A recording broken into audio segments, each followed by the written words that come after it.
आप कौन है मोहतरम बुजुर्ग? मिथाइस ने पूछा। मेरा नाम डॉक्टर विकली है। मैं कटियाक में हल्का मौत का सुपर चीफ हूँ। बूढ़े ने जवाब दिया और सुपर चीफ का नाम सुनते ही मिथाइस ने बेख्तियार उठने की कोशिश की। सुपर चीफ किसी भी मुल्क में हल्का मौत का सबसे बड़ा ओहदा होता है और गुज़िश्ता 3 सालों से मिथाइस हमेशा यही सोचता रहा था कि कटियाक का सुपर चीफ कौन होगा।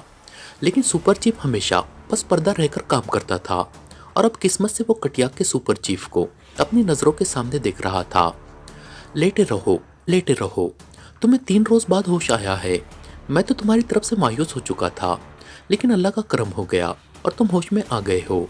तुम्हारी पिंडली में गोली लगी थी, उसे निकाल दिया गया है। तुम बस 1-2 रोज आराम कर लो, उसके बाद तुम दोबारा घोड़े की तरह चाक व चौबंद हो जाओगे। बूढ़े ने बड़े शफकत भरे अंदाज में उसका शाना थपथपाते हुए कहा। मगर सर, रेड मास्टर्स की जीपें तो मेरे सर पर पहुंच चुकी थी। शायद मेरी पिंडली से बहने वाला खून उनकी रहनुमाई कर रहा था। मिथाइस ने बेचैन लहजे में कहा। हाँ, लेकिन मुकद्दर ने तुम्हें शायद बचाना था। तुम जिस जगह गिरे थे वो एक नशीबी जगह थी और झाड़ियों से पुर थी। तुम गिरते हुए इन झाड़ियों के अंदर जा गिरे और जीपें तुम्हारे ऊपर से होती हुई आगे निकल गई। तुम उनके पहियों के नीचे आने से भी बच गए। हमें सेंटर के तबाह होने और तुम्हारी गिरफ्तारी की इत्तला के फौरन बाद तुम्हारे फरार की भी इत्तला मिल गई थी। चुनांचे हमारे आदमी तुम्हें बचाने के लिए तैयार थे। जब जीपें तुम्हें तलाश करती हुई काफी आगे निकल गई और तुम झाड़ियों में गायब हो जाने की वजह से उनकी नजरों से बच गए, तो हमारे आदमी बड़े खुफिया अंदाज में तुम्हें वहां से निकाल लाए। और अब तुम 3 रोज से यहाँ हो और रेड मास्टर 3 रोज से शिकारी कुत्तों की तरह ढूंढते फिर रहे हैं। वो हर घर की तलाशी ले रहे हैं, हर तहखाना टटोल रहे हैं। उन्होंने जासूस कुत्तों से भी मदद हासिल की है। वो यहाँ भी आए थे, लेकिन यहाँ ऐसे इंतजामात हैं कि तुम उनकी नज़रों के सामने रहने के बावजूद उनकी नज़रों से छुपे रहे। सुपर चीफ डॉक्टर विकली ने मुस्कुराते हुए कहा। मगर सर, हमारे सेंटर का पता रेड मास्टर को कैसे लगा? मिथाइस ने कहा। वो एक गद्दार था जिसका पता चला लिया गया है और उसे इबरतनाक सजा भी दे दी गई है। उसे हल्के मौत के कानून के मुताबिक जिंदा जला दिया गया है, डॉक्टर विकली ने बड़े सर्द लहजे में कहा। और मिथाइस बेख्तियार झुरझुरी लेकर रह गया। वाकई हल्का मौत के कानून इस बारे में इंतहाई सख्त थे। तुमसे वहां क्या पूछगुछ की गई थी? डॉक्टर विगली ने पूछा और मिथाइस ने शुरू से लेकर आखिर तक सब बातों का एक एक लफ्ज बता दिया। हाँ, हमारे इंतहाई अहम कागजात रेड मास्टर्स के हाथ लग गए हैं। इंतहाई अहम। गो ये कागजात कोर्ट में हैं और सोफिया की अब तक की इत्तला तो यही है कि वो उस कोर्ट को हल करने में कामयाब नहीं हुए, लेकिन वो किसी भी वक्त कामयाब हो सकते हैं। इसलिए उनसे ये कागजात की बरामदगी इंतहाई ज़रूरी है। डॉक्टर विकली ने खुद कलामी के से अंदाज में बड़बड़ाते हुए कहा। बॉस, मैं ठीक हो जाऊं तो मैं खुद अंदर जाकर उन्हें हासिल कर लूँगा।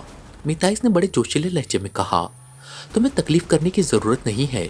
तुमने उस खौफनाक इमारत से जिस तरह फरार के लिए हिम्मत और जुर्रात दिखाई है, उसने हल्का मौत में तुम्हारा रुतबा बेहद बुलंद कर दिया है। तुम एक बहुत बड़ा कारनामा सर अंजाम दे चुके हो और हेडक्वार्टर ने फैसला किया है कि तुम्हारी खिदमत अब हेडक्वार्टर के हवाले कर दी जाए। तुम हल्का मौत के सुपर एजेंट्स ग्रुप में शामिल कर लिए गए हो। डॉक्टर विगली ने मुस्कुराते हुए कहा। Super agent? मीता इस खुशी से पागल सा हो गया। सुपर ग्रुप हल्का मौत का सबसे अहम तरीन ग्रुप था, जिसे हल्का मौत की दहशत के नाम से याद किया जाता था।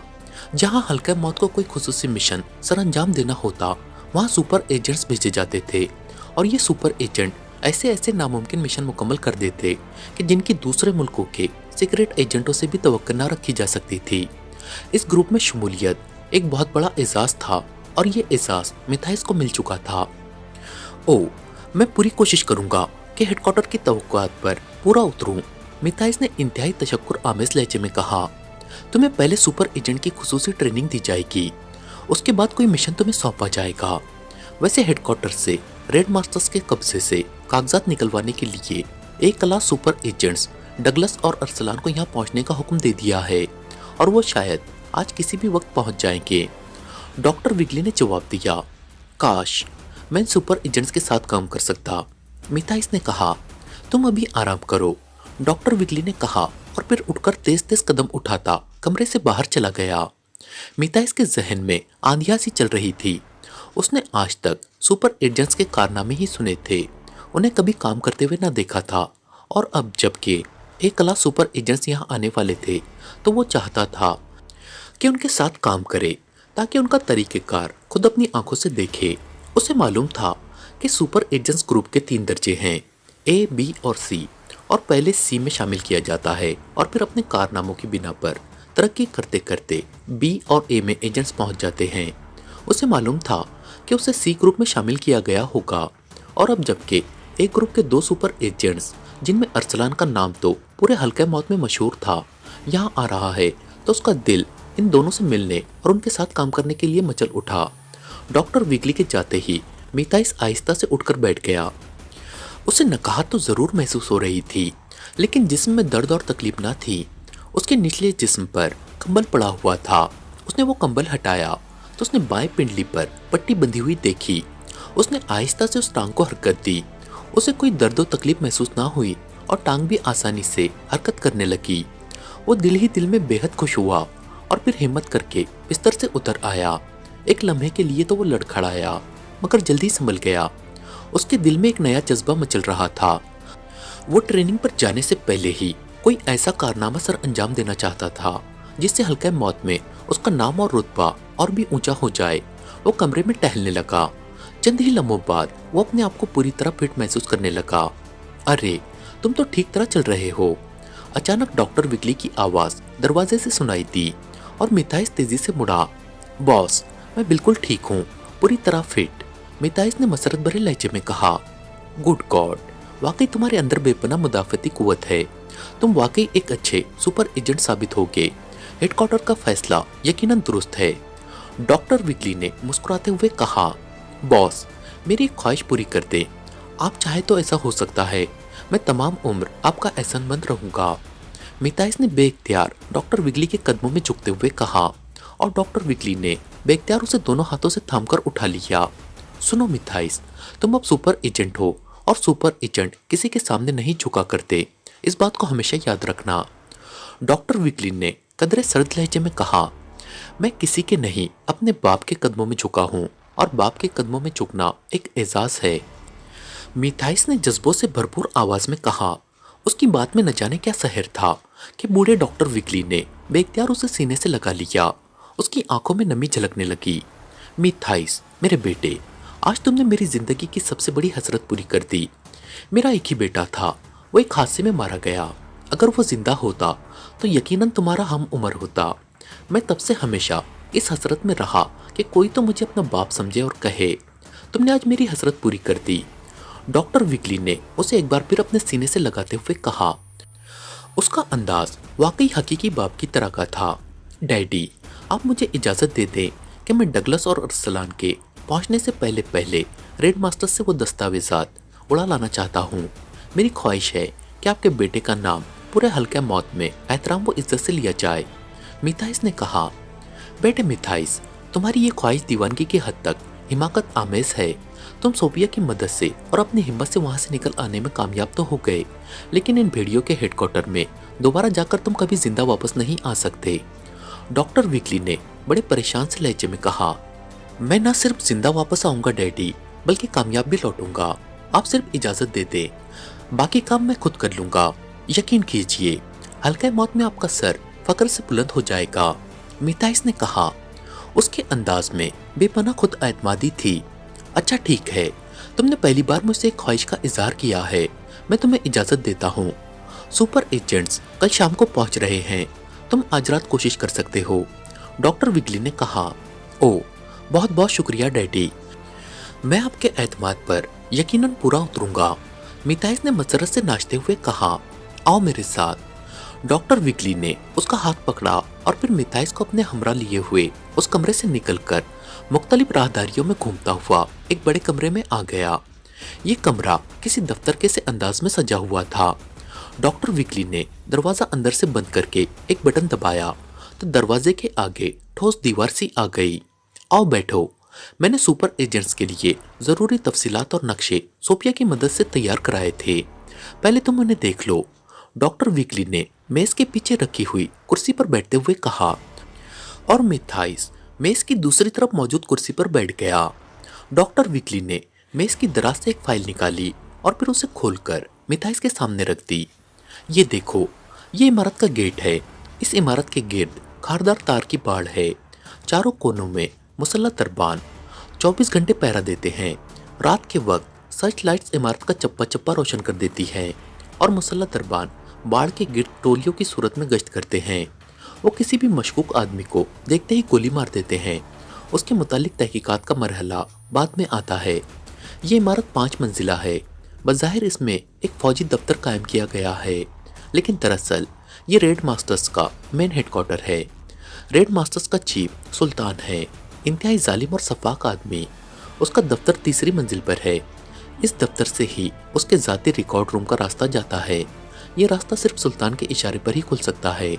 वो मखसूस आवाज़ में मखसूस अल्फाज मुंह से निकालता है तो मशरिकी दीवार में खला पैदा हो जाता है और वो अंदर जाता है तो ये खला पुर हो जाता है।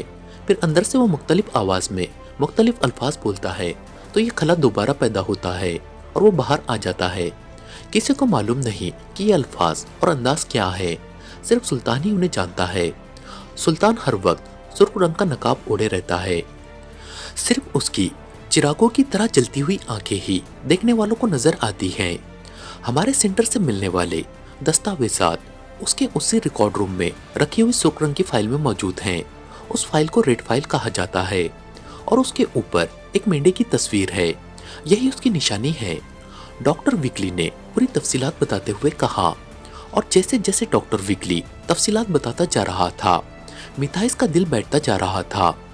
उसके तस्वुर में भी ना था कि यहाँ इस कदर हिफाजती इंतजामात होंगे। उसने तो यही सोचा था कि बस वो किसी न किसी तरह इमारत में घुस जाएगा, लड़ता भिड़ता कागजात ले आएगा। लेकिन डॉक्टर विकली तो कुछ और ही बहरवी सुना रहा था। लेकिन जाहिर है अब वो पीछे ना हट सकता था, चुनांचे वो खामोश बैठा रहा। इस मामले में सोफिया हमारी कोई मदद नहीं कर सकती। उसने यही कुछ कर दिया है जो बहुत है। अब तुम बताओ कि तुम कैसे ये कागजात हासिल करोगे। डॉक्टर विकली ने मिथाइस की तरफ देखते हुए कहा, डैडी, मेरा ख्याल है कि इस इमारत की छत यकीनन तारीकी में डूबी रहती होगी। अगर मैं किसी तरह छत पर उतर जाऊं तो नीचे पहुंचकर सुल्तान को काबू कर सकता हूं और फिर ये दस्तावेजात हासिल करना मेरे लिए नामुमकिन नहीं रहेगा। मिथाइस ने अचानक एक ख्याल के तहत कहा और डॉक्टर विकली बेख्तियार उछल पड़ा। उसके चेहरे पर मसरत के आसार उभर आए। Oh, very good and unique idea. Good God, वाकई कितना आसान और सीधा हल है। ये लोग नीचे ही हिफाजती निज़ाम कायम किए रखेंगे, जबकि छत से आसानी से अंदर जाया जा सकता है। डॉक्टर विकली खुशी से पागल हो रहा था। पर डैडी, उसके लिए अगर जहाज या हेलीकॉप्टर इस्तेमाल किया जाएगा तो वो उन लोगों की नज़रों में आ जाएगा। मिथाइस ने सोचते हुए कहा, अरे हाँ, वाकई, अरे इस बात का तो मुझे ख्याल ही ना आया था। अलबत्ता पैराशूट इस्तेमाल हो सकता है। डॉक्टर विगली ने कहा, डैडी, इस इमारत के करीब इससे ऊंची कोई इमारत है। मिथाइस ने होंठ काटते हुए कहा, हाँ है। होटल इंटरकॉन्टिनेंटल 11 मंजिला है और उसके बिल्कुल करीब है, सड़क पार। क्यों? डॉक्टर विगली ने कहा, बस फिर पैराशूट की भी जरूरत नहीं। कंस्ट्रक्शन कंपनी की तरबियत की वजह से आम रस्ते की मदद से भी मैं एक इमारत से दूसरी इमारत तक जा सकता हूँ। मिथाइस ने कहा, अच्छा, वो कैसे? डॉक्टर विगली ने हैरत भरे लहजे में कहा, मैं रद्दबगन की मदद से रस्सी जिसके आगे 45, 20, 30 एंगल का आंकड़ा लगा होगा इंटरकॉन्टिनेंटल की छत से हेडक्वार्टर की छत पर फेंकूंगा। ये आंकड़ा किसी भी दीवार और रोशनदान में फंसाया जा सकता है। उसके बाद रस्सी के दूसरे सिरे को होटल की छत पर बांधकर रस्सी को तान दिया जाएगा और फिर मैं आसानी से उस रस्सी से फिसलता हुआ नीचे छत तक बगैर किसी धमाके के पहुंच सकता हूँ। मिथाइस ने कहा, ओ वाकई, ये तो बहुत आसान हल है। ये गन और मखसूस रस्सी तो मैं हासिल कर लूंगा, लेकिन तुम वापस कैसे आओगे? वापसी में तो तुम फिसल नहीं सकोगे। डॉक्टर विगली ने कहा, वापसी में फिसलने का कोई सवाल नहीं होता, बल्कि रस्सी पकड़कर ऊपर चढ़ने की बात होती है और मुझे इस सिलसिले में खुसूसी महारत हासिल है। मिथाइस ने मुस्कुराते हुए कहा, चलो ये मसला तो वाकई हल हो गया, लेकिन रेड चीफ सुल्तान को पकड़ने और उससे वो रिकॉर्ड रूम खुलवाना और वहां से कागजात लेकर वापस आना, ये बड़े जानलेवा मराहिल हैं। डॉक्टर विगली ने कहा, आप फिक्र ना करें डैडी, सब कुछ ठीक हो जाएगा। बस आप मुझे ये गन और रस्सी समेत रात के वक्त इंटरकॉन्टिनेंटल की छत तक पहुंचा दे, बाकी काम मैं खुद कर लूंगा। मिताइस ने मुस्कुराते हुए कहा और डॉक्टर विकली ने सर हिला दिया। रेड मास्टर्स के हेडक्वार्टर के मीटिंग रूम में इस वक्त 4 अफराद मौजूद थे। एक बड़ी कुर्सी खाली पड़ी हुई थी। ये चारों अफराद सर झुकाए खामोश बैठे हुए थे। उनमें वो उद्दड़ उमर भी शामिल था जिसकी कैद से मिताइस फरार हो गया था, और बाकी 3 अफराद थे। वो सब खामोश बैठे हुए थे। उनके चेहरों पर बेपनाह संजीदगी और आंखों में उलझनों के साथ हल्के से खौफ के तासुरात भी मौजूद थे। उसी लम्हे दरवाजा खुला और एक लंबा तड़ंगा सिया रंग के सूट में मलबूस आदमी अंदर दाखिल हुआ। उसके चेहरे पर सुर्ख रंग का नकाब मौजूद था। सिर्फ आंखें खुली हुई थी जो सांप की आंखों की तरह चमक रही थी। ये रेड मास्टर्स का चीफ सुल्तान था, कटियाब का ताकतवर तरीन इंसान। वो खामोशी से आकर अपनी कुर्सी पर बैठ गया। सुल्तान गुज़िश्ता 1 हफ्ते से मुल्क से बाहर गया हुआ था और आज ही उसकी वापसी हुई थी। और यहाँ आकर जब उसे हल्के मौत के सेंटर पर छापे के बाद मिताइस के फरार की रिपोर्ट मिली तो उसने हंगामी मीटिंग कॉल कर ली। मास्टर्स, ये मुझे क्या रिपोर्ट मिली है कि हल्के मौत का एक अहम आदमी हेडक्वार्टर से फरार हो गया है और अब तक उसका पता नहीं चल सका। सुल्तान ने कदरे सर्द लहजे में उन चारों से मुखातिब होकर कहा। ये चारों कटियाग के मुख्तलिफ जोनों के सरबराह थे। वो चारों खामोश रहे तो सुल्तान की नजरें उस उद्दड़ उमर आदमी पर पड़ गई जो उस हेडक्वार्टर का भी इंचार्ज था और सिटी जोन का भी, और वो सुल्तान के बाद सबसे ताकतवर इंसान समझा जाता था। उसका नाम सालेह था